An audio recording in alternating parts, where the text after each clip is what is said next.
Next on Arizona 360, keeping rural economies afloat. The town is really hurting for money. It really is.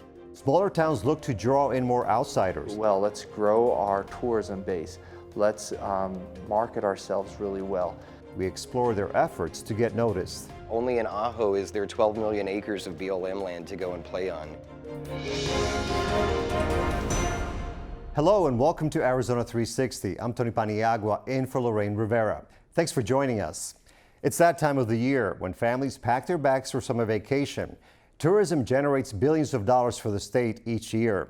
The Arizona Office of Tourism found visitors spent more than $22 billion in 2017. The Grand Canyon, along with the Phoenix and Tucson metros, pull in the most cash. But smaller communities are devising ways to capitalize on this growing industry. This week, we hit the road to see some of their approaches, traveling to 3 counties in southern Arizona. Our first stop takes us to Ajo. While Ajo is part of Pima County, residents of this former mining town live closer to the beaches of Mexico than to Tucson or Phoenix. Aaron Cooper is with the International Sonoran Desert Alliance. It works to improve the economy, the environment, and the culture of this region.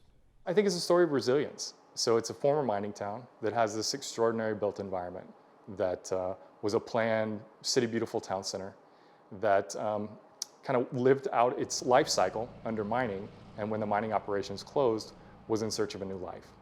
And the grit of the local community, along with some newly added residents, has really sort of blown new life into that and reactivated it in a way that's really exciting. So to both have this historic story, but also to have this fresh energy of people coming in from the outside. In recent years, Ajo has taken steps to lure in residents and visitors. With the help from various agencies, locals transformed a former high school into housing and studio space for artists. Next to that, they also built the Sonoran Desert Inn and Conference Center in another vacated public school. So the goal was really, 1, to meet an affordable housing need, 2, to save a really important building, and 3, to get a bunch of creatives together in one place. What we've seen historically is when you get a critical mass of creatives all together, cool things happen. People open coffee shops and galleries, and just energy starts to come into a place when you get the creatives together in that way. And we've certainly seen that happen here in Ajo. Ajo also sees its architecture as a selling point. The Spanish Colonial Plaza stands out in the Sonoran Desert. It is home to various businesses like Oasis Coffee. Owner Holly Wilson took over operations earlier this year. She moved to Ajo several years ago with her husband, who works for the Border Patrol. The first few months were insane because that's our busy season here in Ajo. Our population almost doubles just with all the snowbirds. And so I opened up right at the peak season. And so, yeah, I had to learn everything really, really fast. So that went really well. And then probably April, things slowed down, and I knew that would happen because I'd been here, I'd seen the ebb and flow of town. So it's been slow, but steady and good. And it's been good to see the locals coming. And that's really, they probably make up about 50% of my business are just the local people who come every day. Locals include Bo Johnson. His family has lived in Ajo for decades. He grew up here, worked in bigger cities, and landed back home. Now he runs the Ajo Chamber of Commerce, and he's passionate about getting the word out to visitors. Only in Ajo can you come and see the Milky Way with your naked eye standing in your front yard. Only in Ajo is there 12 million acres of BLM land to go and play on and have picnics with your family. Only in Ajo do you have the Organ Pipe National Monument and Kit Peak Observatory in your backyard. I could keep going and going, but that's why it's #only in Ajo. There's a long list. Still, Ajo's admirers admit there are uphill battles along the way. That same isolation that characterizes only in Ajo can also keep people away. Ajo is on State Highway 85, which runs from the border with Mexico to Interstate 10. Drivers from Tucson on their way to Puerto Peñasco or Rocky Point miss Ajo by just a few miles when the road forks at the unincorporated community of Y. Each year, thousands of travelers from the Phoenix area do pass Ajo on their way to the same beaches. So Ajo's leaders are trying to get them to stop and stay a while. I think we're working on curb appeal. We're working with our businesses on saying, how do you put your best foot forward? How do you put your message out there more effectively so that somebody passing through can better understand the resources that are here and why they might be interested in stopping for longer than just to get Mexican insurance. To have lunch, maybe spend an afternoon, maybe spend a weekend. And so have done a number of intercept surveys to better understand the needs and desires of pass-through traffic, and really have been trying to put that in front of our business community. So we're the only satellite community in Pima County. So we are separated by the Tohono Indian Reservation. So we are kind of cut off and we are stuck out here by ourselves. So people from Tucson think that we're a road in Tucson. They don't really know that we're a town at the end of the road here. A town at the end of the road that is working on ways to build its future. If I may ask, how old are you? I am 31. How would you try to make this more amenable or more enticing to people in your generation, people in their 20s or 30s, or maybe there is no way of doing it? I think it's a certain type of person that would enjoy being here, or you become that type of person once you've been here. It's a very quiet, relaxing pace, because of course, there's no nightlife here unless you like stargazing or campfires, which my husband and I do. So it's it's not your cliche young person's town, but if you like outdoors, if you like to get away, that's really nice. Is it unattainable though because of the size of this community? Absolutely, I think it is. I think we have to get creative on what that looks like. And I think it's a long process, that we're in this for the long haul as an organization for sure. That it's not something that happens overnight, and it's a very long, hard-fought battle, but I think it's absolutely attainable. Like Ajo, our next community also has historic ties to mining. The town of Mammoth is in the southeast corner of Pinal County. About 1,600 people live here, according to census data. Town leaders have been trying to attract new businesses.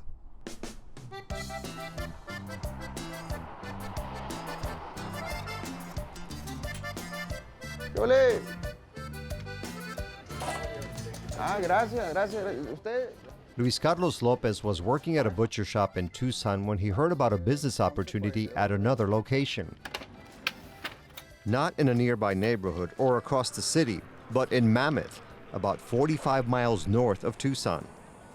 In 2013, I believe, the town council wanted a meat market in Mammoth, and they approached me in Tucson where I was working, and after a year and a half of talks, I decided to come up here to get to know the town. Did you even know this place existed up here? I didn't know. I had passed through here once or twice, but you blink an eye and you pass Mammoth. After months of negotiations with Mammoth, which included a temporary rent reduction in this city-owned building, Lopez opened his store in 2014. Today, Carniceria Rancheros is a thriving operation. My husband and I are members of the senior citizens in San Manuel, and many years ago, they were talking in their senior meeting about Mammoth Meat Market. I don't know how many years, but it's been a long time. So if this were not here, it would mean what? A long drive somewhere else? Oh, yes. 40 miles for us to the nearest grocery store. Which is where? In Catalina. We need more economic development here. We need more businesses to come into the town. Don Jones is the town manager and the former mayor of Mammoth. He says the town is named for a major mine nearby, mammoth in size, which brought success to the area last century. However, since it and another mine closed years ago, many people have been looking for greener pastures in other towns and cities. Mammoth's ability to grow is questionable. This is the way I see it. When a town like Phoenix, Santan, etc., gets bigger, it takes our little share of the pie, makes it smaller. And then the bigger towns, like Phoenix again, X amount of people, they get an extra 3 to 5%. Well, that 3 to 5% should come down to the little towns. We wouldn't be, hanging in there by our fingernails. We beg, borrow, and steal what we can, We get the Air Force Base, donates different vehicles, to keep us going. So, yeah, I've never begged so much in my life as here in Mammoth. Are more people moving out than coming in? I think it's just kind of stable. We've a lot of retired people here, older people that have passed on, and we're not getting those people replaced. So it's kind of, anytime I hear there's a birth, I say, all right, you know. And without a rising population and thriving business sector, the tax base suffers, even though remaining residents still need services. However, Jones believes Mammoth has plenty of potential. Mammoth is located on Highway 77 between Tucson and Roosevelt Lake and other tourist attractions east of Phoenix. That provides a steady stream of potential customers or visitors.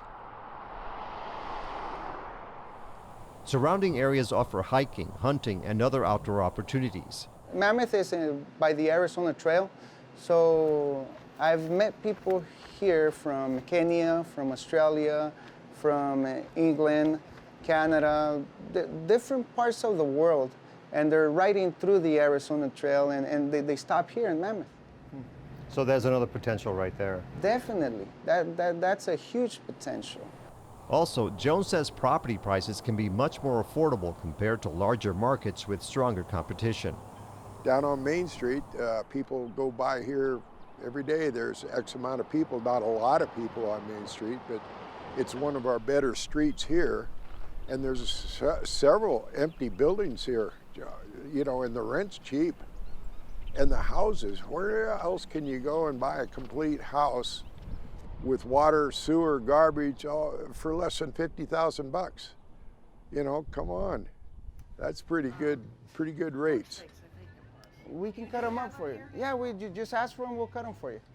Luis Carlos Lopez has already invested in another building that is larger and could help him grow.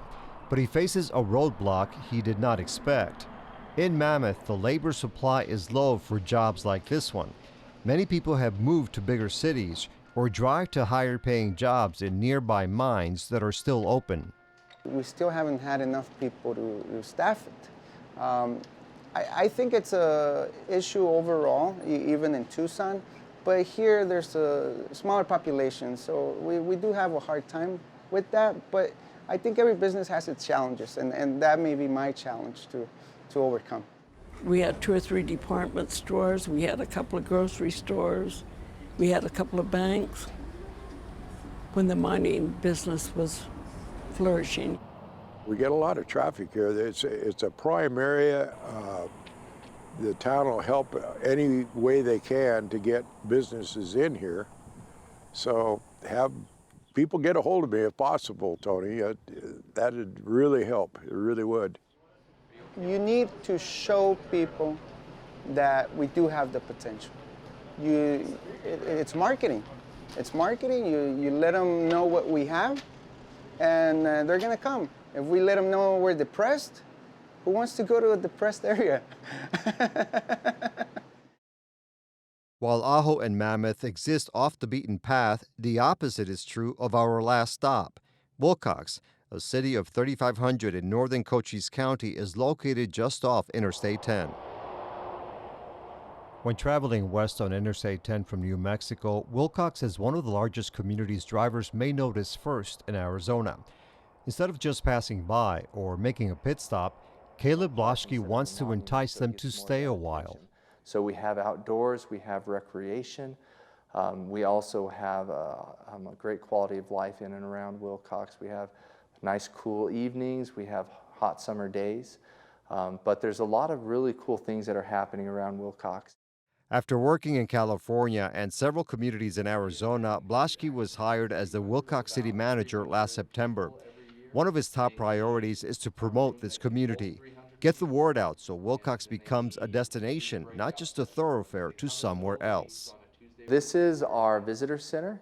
It's the Cochise County Wilcox Visitor Center. It's the first visitor center that you'll see as you enter from New Mexico. So we get a lot of tourists coming down from Canada, from Texas, and we want to make a really good first impression on them. First of what's in Wilcox, second what's in Cochise County, and third what's in our state. And so you'll see all of that shortly advertised in our visitor center. So we're updating it, but our biggest thing is we want people to come off the highway. We want them to come for a unique experience, and we want our visitor center to showcase that. So if they come for a unique experience, we then want to push them into our city so that they spend dollars locally and support our economy. And the town is counting on several industries to elevate its status in the world of tourism. Wings Over Wilcox is an annual celebration that focuses on migratory sandhill cranes, real snowbirds that spend their winters in the area. The community is also known for Western culture and history.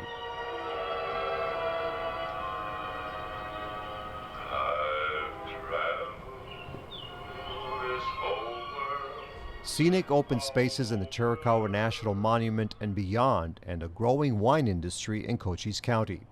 This region produces the bulk of the state's grapes, and its wines are gaining recognition in many markets. The reason we came down here was because we had a passion for wine. And the passion for wine drove us to the best wine growing region in the state. 75% of all the wine grapes in Arizona are grown in the Wilcox Basin, the water basin here. And so this is where you got to go. You know, we're from the valley, Tempe specifically, and you know, we loved it up there, and we probably could have stayed a lot longer, but this is a great place to grow fruit and make great wine. Along with grapes, other products are turning agriculture into destination magnets, like the orchards at Apple Annie's, which Blaschke says pull thousands of visitors each year. Moving forward, as you continue to work on this community, where would you like to see it in 5 or 10 years? So a lot of people, when I first started, they said, we want a Home Depot, we want a Walmart. Those industries will come when they want to come to Wilcox. To me, it's almost unrealistic because data drives everything. Analytics drives everything. They know how many people come through here. Walmart's going to go where Walmart wants to go. Our niche right now is marketing and tourism. We have a lot of great events in and around Wilcox. And so let's do it well. Let's grow our tourism base. Let's market ourselves really well. Let's help our restaurants be successful. And if those things are successful and those things grow, other things will come down the road as well. Greg Hancock is originally from another part of the state, but when he and his wife were looking to invest, they zoomed in on Wilcox. I'm originally from Safford, Arizona, and I ended up here we saw this opportunity and saw opportunity for growth in Wilcox and thought we could make a go of this. What did you see in Wilcox? We saw all the wineries coming in, and we've seen a lot of the agriculture really picking up with trees being planted, and saw a lot of people starting to move here for those reasons. And how did you come up on this property, and why did you decide to open it up? We picked up this property. A guy had started fixing it up and ran out of money, and so he let it go, and we saw the potential here, so we invested and bought the inn and got it up and running. What would you like to say about the approximate amount that you've invested so far? We've invested several $100,000 into the place. Between buying it and keeping it going and fixing it up a little bit. So you must believe in this area. Yeah, we really believe in it. We have I-10 that can always keep us afloat, and all the extra events that go on in Wilcox. As a business owner and resident, what do you think this city lacks the most? This city probably lacks in getting all the people around town optimistic on their town and wanting to see it grow. Kind of stuck on how it has been in the past and don't really acknowledge what it could be.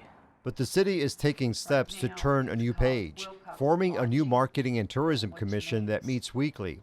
There, community leaders and business owners trade ideas about how to market themselves and cross-promote each other.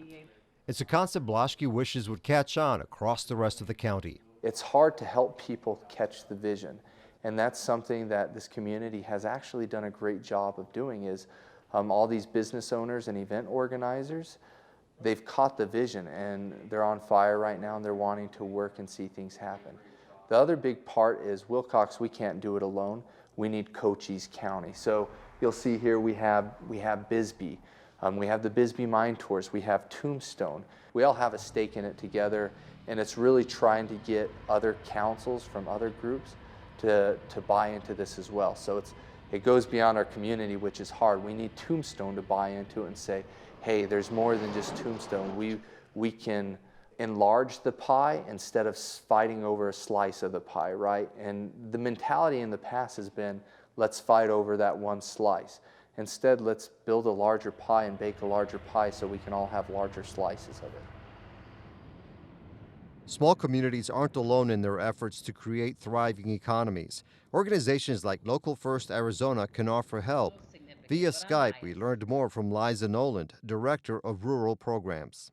On the Arizona rural development side, if you take a look at this state, 92% of the population lives in or near Maricopa County. But the 8% of the population that lives elsewhere lives in rural. And so anywhere beyond Maricopa County is where you'll typically find me on any given day. We've got quite a few counties. We've got all sorts of small towns that range in size from, 3,000 people to up to maybe 50,000 people. And I work in those communities with your typical town councils, your chambers, economic development professionals, or tourism professionals on initiatives to help them, what we call, activate the community. And what are some of the typical challenges that they face? Is there a common denominator among some of these communities? Yes, I think there is no shortage of effort, heart, and great ideas in rural, but what they struggle with is access to money, funding for these ideas, time, and people. It's just a matter of how do we actually implement some of these ideas to help grow these communities? How do we get people engaged to volunteer or participate? And how do we fund some of the ideas that we have? People that we spoke to say that many times it comes to a matter of attitude and your words when you're describing your town or your community. How important is that as part of development and marketing? Oh, well, I think we have a problem in rural that we call rural rhetoric. And it is that there's a message that seems to run through to the youth that says, if you stay in this town, you have somehow failed.